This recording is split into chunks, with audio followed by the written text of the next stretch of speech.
listening ain't just done with the ears. Your ears only doing part of the job. The rest of you, like the hairs on the back of your neck play a role in that too, like your instinct.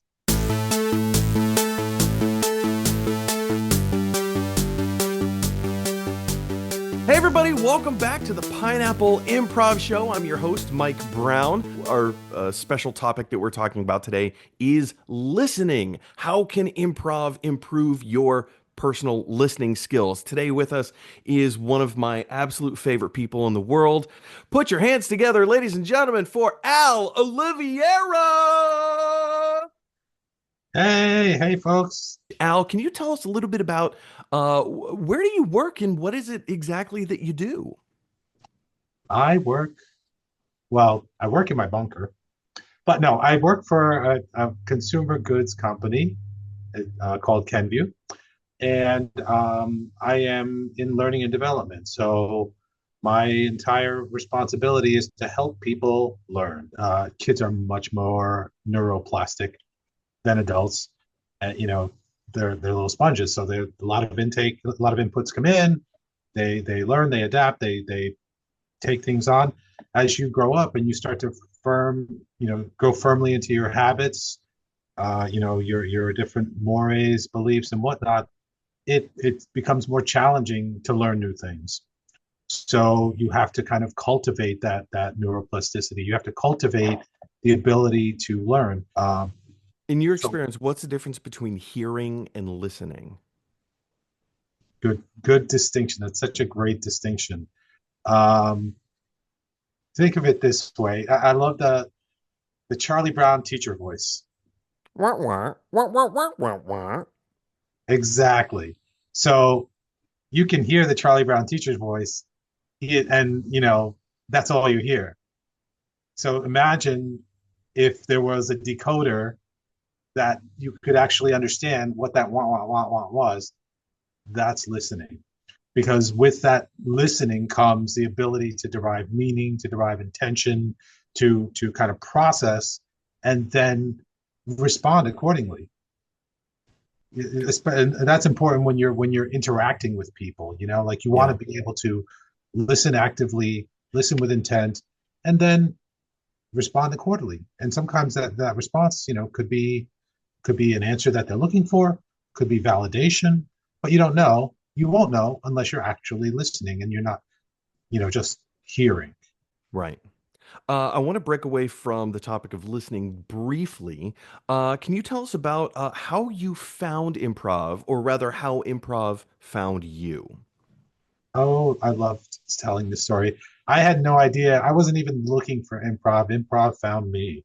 And that's by way of a gift. My wife gave me a birthday gift a couple of years back to attend Camp Improv Utopia. And I had And no for idea. those who aren't familiar, Camp Improv Utopia is just a giant summer camp for adults where we get together for the weekend and just play improv games and learn from each other, and literally on a summer camp with cabins and fire pits and a lake. Absolutely. And it was such a phenomenal experience. And it was it was a great combination of the environment, the camp and all that, but mainly the people.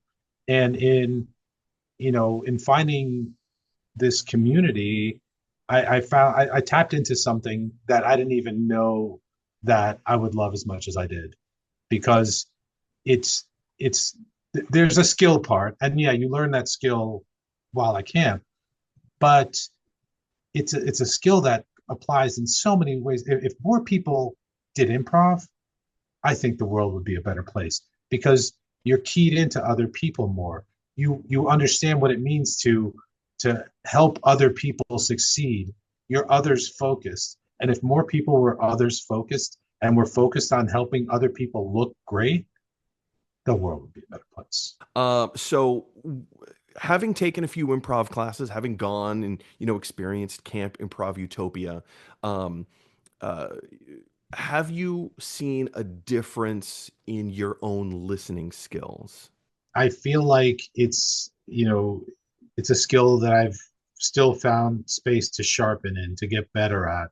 And um, there's an emotional aspect, in the skill of listening that I didn't really pay a lot of attention to before that I do now. That when people are speaking, listening not only to the words that they say, but the tone that they use, the expression that they use, and being able to derive the intent behind that, and what may be behind just the words is more than I had before, and I gained a lot of that from my improv experience.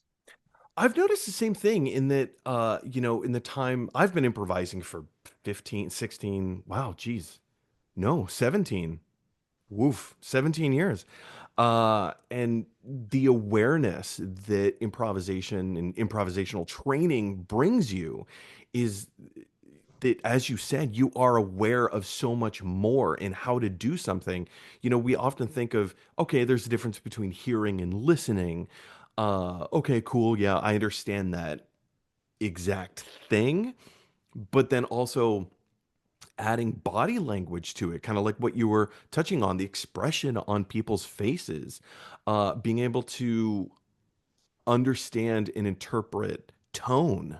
That's a part of listening as well. Mm-hmm. Um, uh, can you give us a specific example at work, doing learning and development, working with your teams? How has listening improved your work life?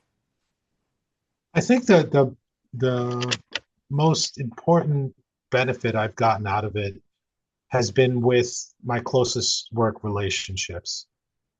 When I interact with people now, and ever since I came through the improv experience, I again being able to listen with my whole self has allowed me to key into more than just what's on the table, what's on the agenda, um, and it's made it easier for me to probe and get to the root of some of the matters at hand, let's say. And in a couple of cases, what that's done is helped us move beyond the business side of things, because I feel like we're all people before we are titles in a Yeah, job. yeah, And not necessarily everybody subscribes to that, but I certainly do. And so if I can't help other people in their jobs be well in their jobs, be best at their jobs, um, you know, if I can't hear all of their needs, just not the parts of, oh, this project's running slow, or I'm not getting an email response from this person. If I can't help them beyond that, if I can't help them think through different ways to get through whatever they're getting through or solve whatever they're trying to solve, then I'm not doing them the best service I can. in a sense, you're talking about situational awareness, Yeah, yeah, absolutely. being It's, attuned to the needs of the client, being attuned to the needs of the team, uh, uh, uh, being able to see with your peripheral perception, if that's if yeah, that's a well, term. I was just thinking to myself, listening ain't just done with the ears. And I think that's the place to start. If you realize, that your ears are only doing part of the job. The rest of you, like the hairs on the back of your neck play a role in that too, like your instinct.